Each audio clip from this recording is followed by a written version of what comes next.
Florence waliwo omulabi omupya gwentiisatiisaamu kale kayitawo nkoze ki ngambye kwenye entunula ekiina ntunula butunuzi bubi baaba mu mutima gwo ndabidde ddala ng'ogamba olaba naye kajjansi olwawo bino byotava ku nnyonyi sayimo we tuli be bano bantu baffe otatuuse nga wuwa mwana ssebo weeyimusa nebbo bakwagala awo gurawundi bakulabira obulungi munaaye bino byotava ku nnyonyi ako kalayini wakasedda kafu delete kale Weasle anko anti yagenda kujjanjaba omulwadde kamiliyoni kakati amuli agambibwa okuva United States of America Boston California Boston okay munange nanyini maka agendako e Miami zawedde Juliet zawedde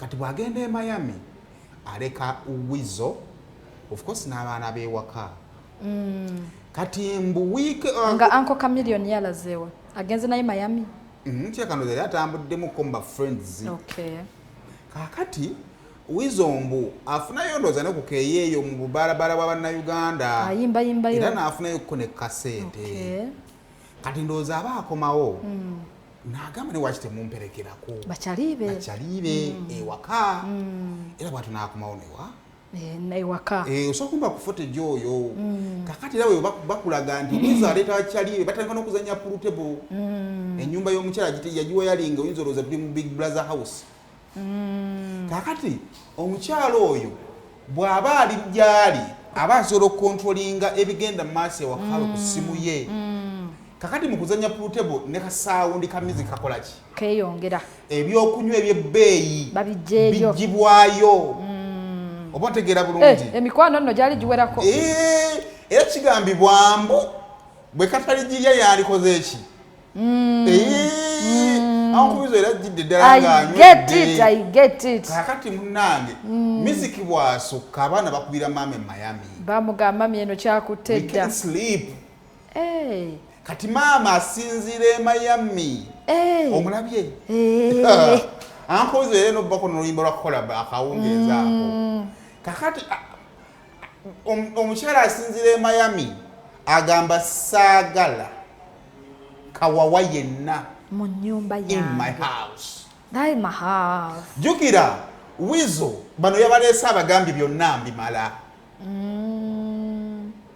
oba okategedde akantu ako Weasle yeekyanga kakati zino vidiyo zetwalaba biri byetulabye emabega bye byasooka okategedde bulungi kuba engoye zezimu kati bamugamba fuluma n'emikwano gyo gyonna gifulumye mami ali ku ssimu kwalagiriza agambye sirabawo muntu yenna mufulume get out Weasle neyeekyanga n'agamba mbikoye nobbikoowa era ensonga lwaki agamba njagala kulaba mukyala wange ekikyaka ekifaanana mukyala we bali bamaze okukimusuuza koyo omuntu ayinza okufiira wano ayinza okufiira ku Bulaaya omukulu yali azza n'engugu nga ndaba omukulu oli akulembedde alina engugu gwali mugugu gwa Weasle gwali mugugu gwa ate alinamu kinyo ate oyagala ajjemu bitanda kashuti case ne muganda wange byali byamangu so ebyo nno munange bye byatuguddeko wiike naye munnaye mukama mulungi twagenza omayizanga Weasle omugagga si muntu ng'amwetondedde naye era bwe tuba tuzze mu buntu sayimo omuntu ng'oli wa omuntu okyaza bikiddala bannaye onzijukizza ate omuntu omu teyakyaza abantu mu nnyumba ye mu ntebe oli aba ali mu bino byetusula mu kisenge neddira genogere entebe ye gye yagula ng'agimanyi ti entebe ye weba efunye obuzibu nga eri mu kunyigirizibwa ennyo evaamu saawa awalirizibwa okuggula nga beyakyazizza mu ntebe ye bannange obugumiikiriza bwe batukyazizza ne bwe tuba tetutuusayo yonna sayima nkukyazizza ewange obuvumu obujjawo obukyaza ate gwe abalala omanyi ki oba nze saagala bantu kumanya wange omanyi ki oba abantu saagala bamanye wange omanyi ki oba nze nina ensonga zange ewakaawo Watabu olese bayina ebikolobero. Ate abantu batambula n'ebiku ku Bulaaya gyebiri. Oludda kale tekyanyumamu. Tekyanyumamu. Ebyo nno ebyo kati ebimbuzi katugireke tubalekere Sandra Teta y'omukyala ali atya. Agamba ki? Agamba ki oluvannyuma lw'okulaba nga omwami we. Kuba omwami yali eri ng'agamba omukyala wange bagenda mu nzibako. Simulaba, I miss my kids. Zibambi akantu ako kankwasaamu Ken. Mukyala wange bagenda mubba. Bakubbako omukazi. Genda n'olwayo. Sandra olabikanga gwe watabbe. Na Sandra tasitosa mubba. Tabasobola. Anti okubba kwa mirundi ebiri. Waliwo okubba okutwala n'okubbirako awo. Tebasobola ne bukubaawo. Kale katubalekere Sandra. Mweraba. School is fine? Yeah. You enjoy it? Yes. What is your best subject? Which teacher do you like most? Who is your best teacher? Miss A. What does she teach? She teach everything. Everything? Yeah. Even numbers? Yeah. Even English? No? Uh-huh.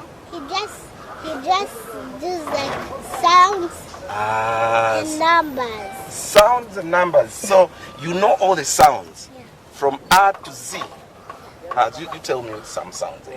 Like they put them together and they come a word. Now they come a word. Yeah. Okay, now if you put a sound A and N and T, what word do you get? And. Yeah. But if you put sound and A, it will come cat. Ah, so what sounds make your name? Star.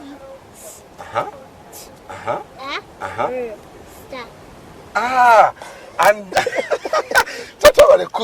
wow, very intelligent kids. How I'm loving this. Wow. And this is, your name is? What's your name? He's a shy boy. He's a shy, but this one is bright. It's not shy, but it takes time to adjust. It takes time. Yeah. Okay. Talking about Weasle, how is he? He's fine. Twamulabye ebweru nga yeekubira endulu bamukomyewo amisinga Teta amisinga abaana gw'omupika akomewo omusajja ali eri alina okulaba abaana bange abaana ye of course muzadde ekyo kyo kiri eri buzadde amisinga abaana be but kirabayo ng'ekintu ekinene nnyo because I was there almost 3 months. He can become homesick. How is life like without him? Of course, butambula bulungi, but of course it would have been better with him because he's the head of the house, you know.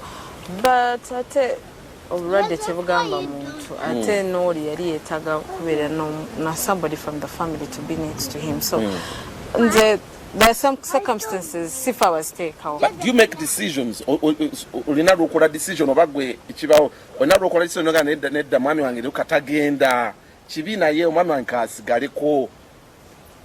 Do you have that power? Yes, of course I can have that power because simple power. We sit and discuss about it. Okay, what do we gain from Polachino? What don't we gain? So agreeing? Yes, we agree because someone was sick.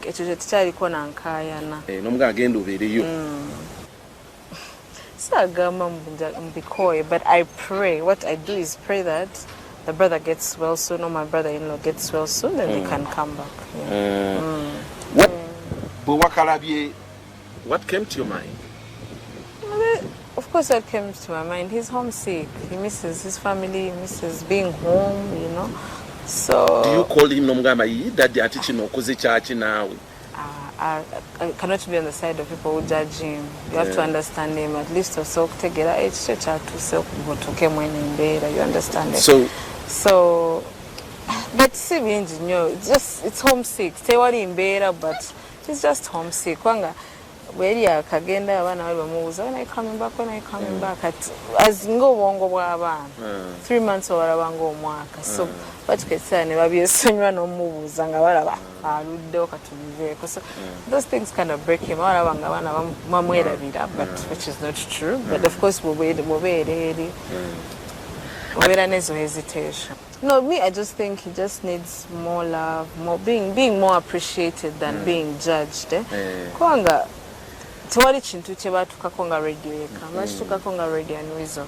So, but most people, you see him, they put him down, you know, they put him down, they judge him, bukati tacha him, but because radio taliwo, but he sings. It's just people choose to not support. Bookings. Are you afuna bookings? Yes, Weasle is a musician, yes. So his family lives off his music, so which means he performs.